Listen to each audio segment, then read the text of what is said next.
मुंजीतलं सगळ्यात महत्त्वाचं काम म्हणजे केस कापणे आणि हा विधी सुद्धा मुंजीतला एक महत्त्वाचा विधी मानला जातो.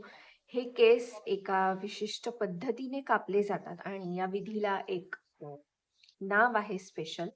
तर ह्या विधी का करतात, कधी करतात आणि या विधीमागचा उद्देश हे सगळं मी तुम्हाला या व्हिडिओत सांगणार आहे.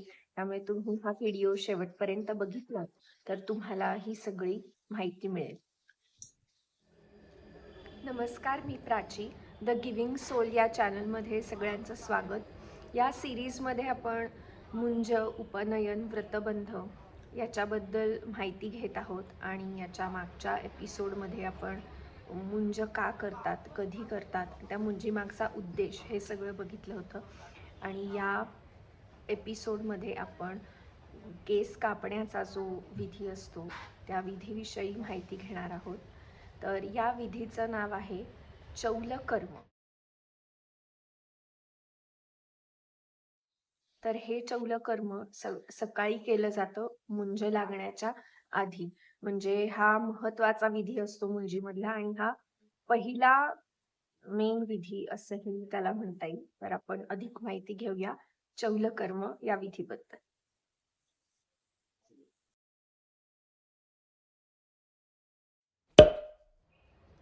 तर चौलकर्म म्हणजे काय? बटूचे म्हणजेच मुंज मुलाचे केस कापून घेरा आणि शेंडी ठेवायची.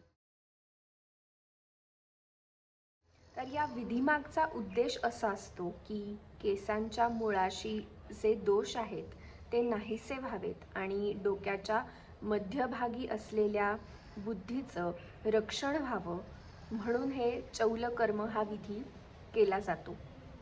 आणि याच्यामुळे धारणाशक्ती म्हणजेच मेधा ही शाबूत राहते.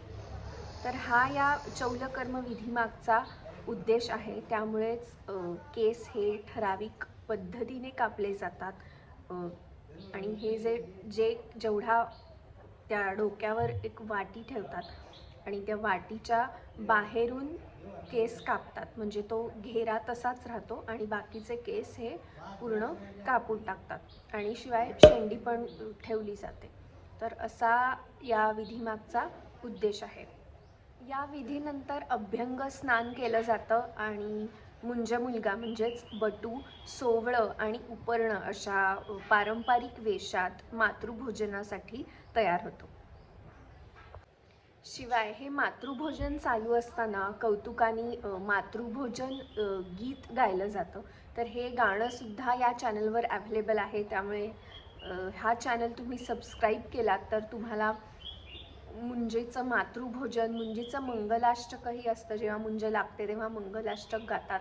शिवाय मुंज या विधीबद्दल माहिती हे सगळं तुम्हाला या चॅनलवर मिळेल. त्यामुळे तुम्ही हा चॅनल नक्की सबस्क्राईब करा आणि तुमच्या ओळखीत किंवा रिलेटिव्समध्ये कोणाची मुंज असेल तर त्यांनाही ते व्हिडिओज नक्की शेअर करा. आणि आजकाल हौस म्हणून मुंजीच्या आधी मेहंदी संगीतचा सुद्धा कार्यक्रम केला जातो. मुंजीच्या आधी किंवा लग्नाच्याही आधी ग्रहमक केलं जातं. मुंजीचा मुहूर्त काढला जातो. मुंजीच्या मुहूर्तावेळेसही गवल्या करणे, मालत्या करणे, नखुल्या असे प्रकार केले जातात आणि तेव्हाही मुहूर्ताच्या ओव्या म्हणतात पारंपरिक पद्धतीप्रमाणे. त्यासुद्धा या चॅनलवर तुम्हाला मिळतील. शिवाय आजकाल लग्न, मुंज, बारसं, डोहाळ जेवण या सगळ्याच कार्यक्रमांना एक इव्हेंटचं रूप आलेलं आहे आणि हे सगळे कार्यक्रम इव्हेंट मॅनेजमेंट अशा कंपनीजकडे कॉन्ट्रॅक्ट देऊन हे केले जातात. त्यामुळे ते सगळं मुंज मुलाची एंट्री असेल किंवा इव्हन नवरीची एंट्री असेल ते सगळं व्यवस्थित प्लॅन केलेलं असतं. तर माझा एक पर्सनल एक्सपिरियन्स मी शेअर करते. मी मध्ये एका मुंजीला गेले होते आणि तो मुलगा बिचारा सकाळपासनं उठून तयार होऊन ते काय त्यांचे फोटोशूट्स असतील त्याचे 17 वेळा पोजेस देणे, इकडे बघा तिकडे बघा. ॲक्च्युली तो मुलगा या सगळ्यामुळे इरिटेट झाला होता लिटरली. आणि त्याचे ते चौलकर्म केस कापणं जेव्हा चालू होतं तेव्हा तो थोडा खूपच तो इमोशनल झाला का त्याला एवढं दमल्यामुळे त्याला एकदम तो रडायलाच लागला. त्यामुळे तुम्ही तुमच्या मुलाचं पण ते त्याला किती आवडणार आहे किंवा फोटोशूट्स आहेत, व्हिडिओज घ्यायचे आहेत, त्याच्यासाठी ते सारखे रिटेक्स करा, फोटो नीट यावा म्हणून ते 17 वेळा त्याच्यात वेळ घालवा. तर तुम्ही मुलाची पण मेंटॅलिटी किंवा ते लक्षात घ्या. शिवाय ते सगळे मुंजीतले विधी करून सुद्धा लहान मुलं दमतात.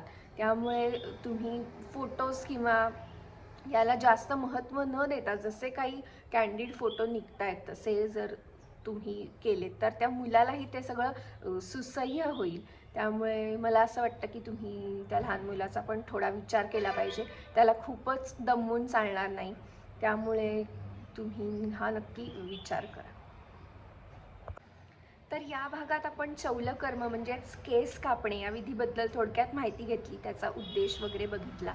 तर या चौलकर्म विधीनंतर मातृभोजनाचा कार्यक्रम होतो. तर या मातृभोजन या विधीबद्दल थोडक्यात माहिती घेऊन आपण भेटूया पुढच्या एपिसोडमध्ये.